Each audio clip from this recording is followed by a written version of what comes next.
Hello, what's up? Gormando here. Welcome to my Night of Champions 2015 predictions video. Let's just get straight to it. First off, we have Neville and the Lucha Dragons versus the Cosmic Wasteland, which is the Ascension and Stardust. The build to this match has been pretty terrible, to be quite honest. I see people commenting about like the Ascension and Stardust being put together and how it will be epic and all this other stuff, and no, it won't be. It could be, but it won't be, and it hasn't been. There's just nothing really happening, as with most of these feuds for this show and for most of WWE, to be honest. There's nothing happening. That's the main issue. It's just the same thing. Like I think this happened like 3 times where the Ascension are beating down bloody somebody, and then the Neville just runs out, hits one of them, and then they run away, and then that's it. You know, just shit. And it's on the kickoff show, if I said that or not, I don't know. But Neville and the Lucha Dragons will win. Since the Lucha Dragons have came to the main roster, they must have faced the Ascension like 50 bloody times. I don't even think I'm exaggerating. It's ridiculous. And the Lucha Dragons have won like 90% of those matches. It's insane. But yeah, there's that. Next, we have Seth Rollins versus Sting for the World Heavyweight Championship. I don't know. I have a feeling Seth might win both these matches. I'm not sure. I just have this slight feeling. I don't think he's gonna. If he is gonna lose, I don't think he'll lose both championships. So I think what might happen is he'll win against Cena, but then he might lose to Sting. But then Sheamus will run in and cash in on Sting, I think, and instantly steal the title from him. I could see that happening. I honestly could see that happening. You know, because Vince wants to screw over Sting. Because why wouldn't he? I could see that happening. I think it'll be a good match, you know, both the matches, hopefully. I'm going to go with either that thing with Sting happening. I honestly could see that happening. But I'm going to go with Seth Rollins. I think he's going to win it. And I think he's going to beat Cena too. I just think it's the best way to go about it. And there was word at one point they were going to bloody have Seth and Cena as the main event. And Sting and that would happen like at the start of the show or something, which would be so stupid. That would be so fucking stupid. That would just be Vince screwing over Sting again. But it looks like it is going to be Seth and Sting in the final match. It would be so stupid if the US Championship was the main event. That would be so fucking stupid. Especially with a World Heavyweight Championship match on the show. If there was no World Heavyweight Championship match, yes, it'd be understandable, but there is. So I'm going to go with Seth to win both matches. Next, we have Ryback versus Kevin Owens for the Intercontinental Championship. Again, very little happening in this. They could have done something on Raw when they were doing that little promo thing, like Kevin Owens could have slapped him or something. But no, nothing. He just ripped up a book and threw it at him. Which I don't even think was part of the thing. I think he was meant to throw it out the ring and didn't go out the ring, and then he threw it at Ryback. And I guess on SmackDown there was something where he was beating up Dolph Ziggler and he was away to powerbomb on the apron, then Ryback came running out, and then that was about it. Just nothing happening. That's the main issue, is there's no real moments and stuff happening in these matches. That's the major problem. I don't know why this happens. Well, it's creative sucks, obviously, we know this, but there's just no real meaning in a lot of the feuds. Like, they go on and on about them and they promote them, but there's nothing really happening in these things, you know? I don't know. And it's not like they don't have the time, you know, there's loads of time. There's no more brand splits, so they've got time for these things, but they don't use it well. But I don't know, I could see Kevin Owens winning it, and then maybe holding the title for ages, and then eventually have like an open challenge type of thing, and then Sami Zayn will return maybe, or some people are thinking he might return to the Royal Rumble or something. Who knows? But I don't know if I see Kevin Owens winning the title. I don't know. I just have a feeling he isn't going to win it. I'd like him to, but I don't know. I don't know if he is going to win it or not. I'll go Kevin Owens, but I doubt it. I doubt it. Next, we have Nikki Bella versus Charlotte for the Divas Championship, and if Nikki gets counted out or disqualified, she will lose the title. I think most people, at least people with, that have been a fan a while, would have known that Nikki wouldn't have lost the title on Raw. I think we all knew that would happen. And they still went for the stupid thing where Brie has loads of toilet roll and socks in her tits and then starts pulling them out and reveals her clit tattoo and all this stuff after the thing. They did that again. As well as, and then Stephanie comes out and says, "Oh, you can't do this. Like, can you not at least have like some continuity or whatever in your booking?" That never happens. Like, I mean, that happens all the time in WWE, so I can't really complain. But like, it's just the same with like Taker and Lesnar, how the ref, the timekeeper guy, rang the bell, but yet when Jon Stewart came out and nailed Cena, he didn't. That sort of thing happens all the bloody time. There's never really continuity in their booking, I guess. But and I just seen SmackDown, and Nikki had that god awful party thing. Holy shit, she just cannot act. Just horrible, absolutely horrible. And she looked like a right bloody moron with that stupid dress on. But I think Charlotte will win here. If she loses here, then I think it's just bullshit. And Michael Cole keeps saying that the Bella started the fucking Divas Revolution crap. What an asshole. Speaking right out of his arse. It's Triple H actually started the Divas Revolution, as they force on you all the fucking time. It's Triple H, because he was the one that is the head of NXT and made NXT what it is today and let them wrestle and what have you. Ever since it changed, ever since he took over back in 2012, Yeah, NXT was a thing back then, and I've seen every episode of NXT. So I know what it's all about. I've seen Sasha Banks and Charlotte and all them come up, starting as nothing and making their way to what they are now.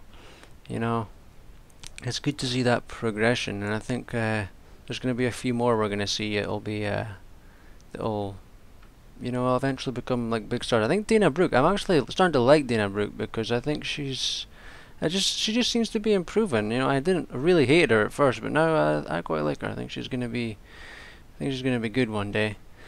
And they've got other people debuting, Billy Kay and some other one, Peyton Royce or something. I think they'll be good eventually. It takes a while. Like, it took Bayley ages before she became what she is now. She was just nothing, and then eventually she turned into that, and then boom, it took off. So I think you'll see them eventually being like your top NXT divas at some point in the future. But anyways, first we're gonna say that Charlotte will win this. I think she will win it. But I've said it so many times, but Nikki shouldn't be a champion right now. Naomi should have won way back at the Extreme Rules or whatever, whenever it was. Because you just turned her heel and we're building her up, and it wasn't like Nikki just won the championship. She'd been champion for a long time then, but Vince and his moronicness, Liddy wanting to beat the title reign or whatever, but it's not a big deal to me, like if she beats AJ's thing, but he's just doing that to sort of piss off Punk and AJ. It's just stupid, absolutely stupid. And also, Charlotte was supposed to win the championship when she debuted, but then Cena stopped that from happening, because it's Cena, because he's an asshole. Anyways, let's just move on. We've talked too much about that. Next we have Dean Ambrose, Roman Reigns, and a mystery partner versus the Wyatt family. Bray Wyatt, Luke Harper, and Braun Strowman. Build to this has been okay. I was interested to see where the whole Miz TV thing was going to go. I thought maybe they would have like raped Miz or something, but then Dean Ambrose and that came out and just bait Miz up. But for the partner, there's a few people it could be. A lot of people think it could be Eric Rowan, but apparently he's injured and won't be back for a while, so don't think that's going to happen. Some people saying Kane, which just would make no sense because he's been against Reigns and Ambrose for a long time. But then again, the Wyatts did take him out like 2 years ago, and then it was never explained why that happened, and they never continued that. So maybe he's gonna come back and be like, "Oh, I want to kill you now after killing me for 2 years ago," blah blah blah blah blah. But I don't think that will happen. I was reading something on, was it what culture or some site, and they had like a top 10 list. Like Cesaro was one of the people, which kind of surprised me. I was like, I don't think so. I would hate for it to be bloody Randy Orton or Jimmy Uso if one of them came back. That would be stupid. There was a thing where Tommy Dreamer has apparently signed with WWE for something anyway. And so many people were just like, "Oh my God, he's going to be in a match." But if you actually read the Instagram post, he said something about Vince telling him to put somebody through a table. But what he actually meant by it was that Vince thought he was Bubba Ray Dudley. But that went over so many people's heads. Nobody's seen that. Everybody was just jizzing over the fact that he could be in Night of Champions. And apparently he's maybe going to be in with the Dudleys or something to help them combat the New Day or something like that. So I don't know. But I hope the surprise partner is somebody good and not somebody just shit. I really do. And hopefully it's a good match. I really hope so. And I wouldn't be surprised if Dean Ambrose and Roman Reigns in that win. I don't think the Wyatts will win. Well, I mean, then again, Braun Strowman, you know, they surprisingly have been building that guy really well, I thought. And he hasn't really been in the ring the last week or so. I don't know. I can't remember what happened on Raw. I think they just disappeared. I can't remember. But I thought they were building him up really well as a real monster, and hopefully that continues. But yeah, I think Dean Ambrose and that will win. Tell me who you think you'll be the surprise partner, because I don't know. I really don't know. Next, we have Dolph Ziggler versus Rusev with Summer Bay. And a lot of people think this feud is shit or whatever. And yeah, it's kind of cheesy and what have you at times, like the whole Summer Rae crying that time. I was just laughing when that was happening. When she was in the ring, like attempting to cry. That was just, I just was laughing. I thought it was funny. I mean, at least they're getting time. At least there's stuff actually happening in this feud. That's the thing I actually kind of like about it. There's actually stuff happening. There's actually moments, you know? That's a good thing. Yeah, it's not the best, but it's better than nothing. It's better than Ryback Kevin Owens, you know? Better than the Lucha Dragons crap. At least there's stuff happening. At least they're getting promo time and segments and stuff. You know, that's what we need. We need stuff like that to happen. Was it a DQ or something at the last pay-per-view? I can't remember. Or like a double thing. Did Summer Bay not come in and like attack them? I can't remember. I think I could see Ziggler winning here. And apparently they're thinking whenever Lana gets back, they want to put her back with Rusev, because they don't think the whole Rusev thing has worked out well on his own. I mean, I think Rusev is fine. It's just the way you've booked him. You've booked him horribly. He was a monster and he defeated everyone easily for a year, and then he faces Cena and he has to cheat to win. That's just bad booking. That's stupid. There was just no need for that. But I really like Rusev. He's one of my favorites. You know, I love his facial expressions, and like if he gets a close 2 count and he looks like he's going to start crying, you know, he's just brilliant. I really love Rusev. He's just awesome. And he's really funny on like Xavier Woods' gaming channel, Up Up Down Down. His name is Tong Po. He's just awesome. He just seems like a cool guy. Yeah, I really like Rusev. I want him to have a good career. I really hope he goes on to good things. Maybe the going back with Lana will work. I don't know. But then again, if that happens, then like what they're gonna do with Summer Bay? You know, she's another one of the NXT people that's been horribly misused, like Emma, Adam Rose, Neville, Lucha Dragons, Ascension, Bo Dallas, all these people that were good at NXT, and now they're just not being used properly because of Vince and Kevin. NXT talent killer, done. They're the problems. And Kevin Owens seems to be going that way as well. He seems to be getting ruined too. I mean, Becky Lynch, not much is happening with her. Maybe there'll be a surprise match. Speaking of that, maybe Paige and Sasha will face off again. It's, you know, it's actually surprising to me. Sasha Banks is, I think she's only lost, or like actually been pinned or submitted or whatever. I think just pinned like once or twice, and I think it was like on main event or SmackDown. She's unbeaten on Raw. She's never been beaten, which is really surprising to me.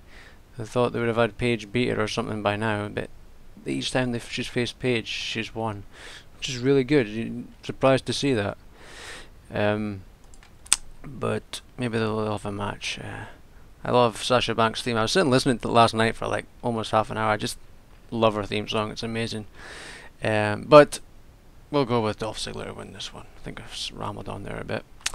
Now, finally, the match I'm looking forward to the most. The New Day versus the Dudley Boys. The New Day is the highlight of the show. Each time they're on, they just kill it. The trombone stuff is just amazing. Absolutely amazing.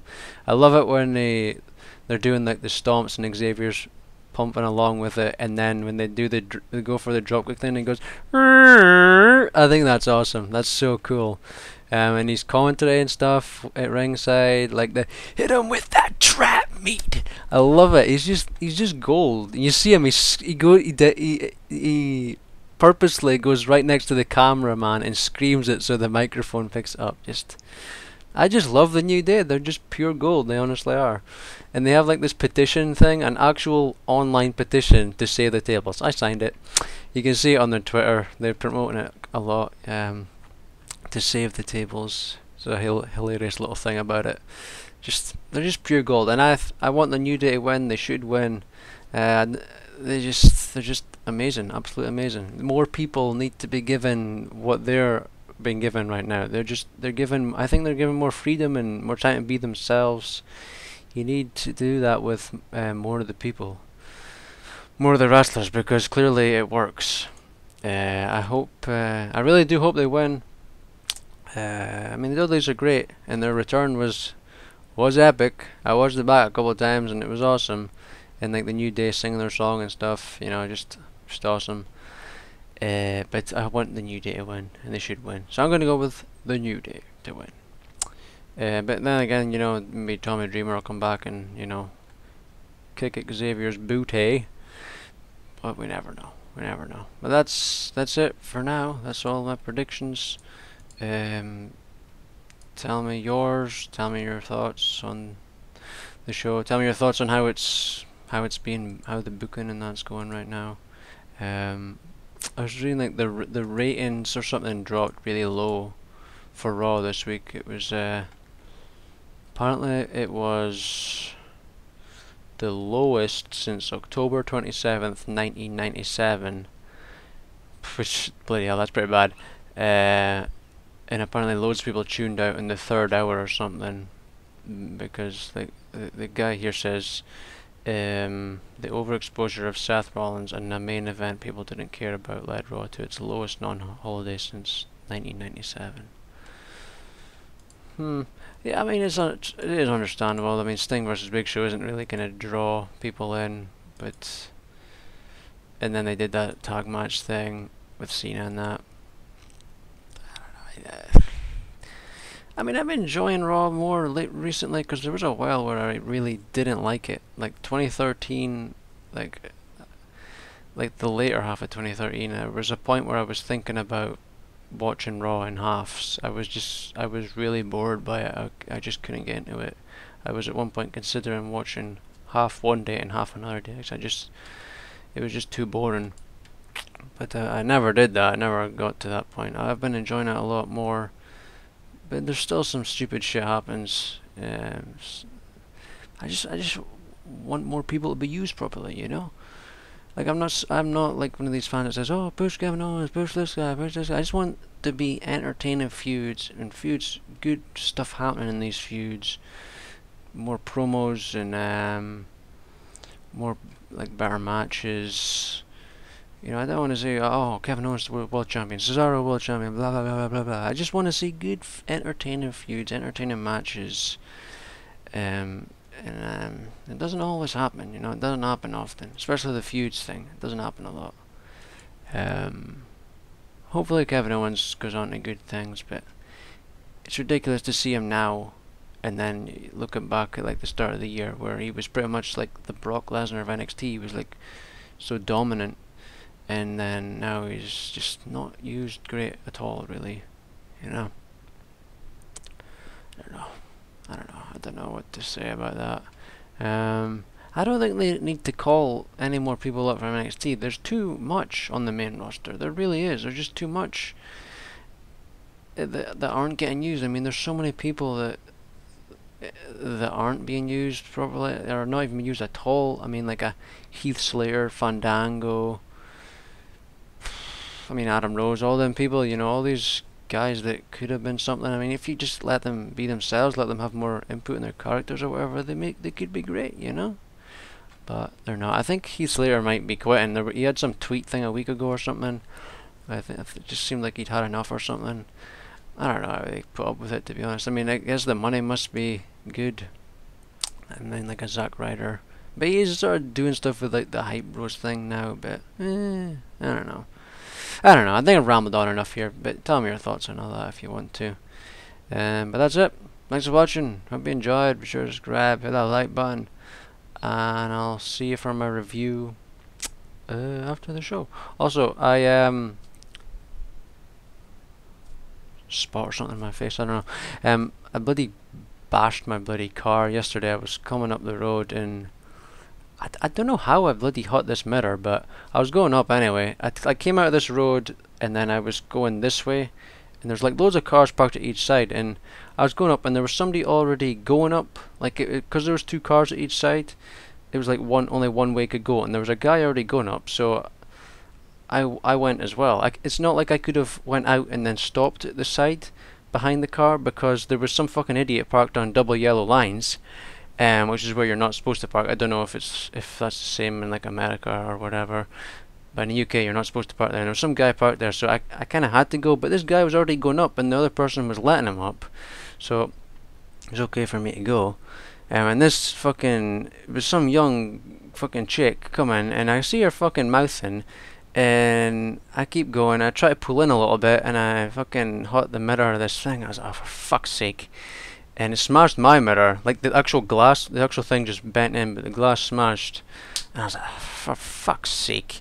And I kept going. But she was bloody, it's not like she was parked behind the car, you know, to let me up. She was like in the middle of the fucking road. And she kept coming, and I'm like, what the fuck? So I fucking hit that thing. I don't know how I did it, but it happened. Because I didn't hit the next one. And I kept going. It's not like I pulled out. I kept going. I didn't hit the next one. So I don't know if it was sticking out a bit or what. But I kept going. I was like, for fuck's sake. I had to turn around. Like I went around the block or whatever you want to call it, and went back to see it. And I think it was okay. It was just my thing. It was smashed. So I need to get it fixed. But it's due for like an MOT thing anyway. So be getting that done on Monday. Hopefully get it all fixed. But I've ever really used my car. I just use it to go down to work, which is like a 2-3 minute drive. And I've been having to go a different way lately because there's like roadworks and shit the way I usually go. So and I wanted to go a different way as well. I was like, oh, I'm gonna take this other road, and then at the last minute I was like, oh, I'll just go this way, and I regret that now, obviously. I was like, fuck's sake, I should have just went the other way that I wanted to go, and this wouldn't have happened. But yeah, there's that, my little mirror crash thing. But yeah, that's it. Thanks for watching, and I'll see you for the review. Bye.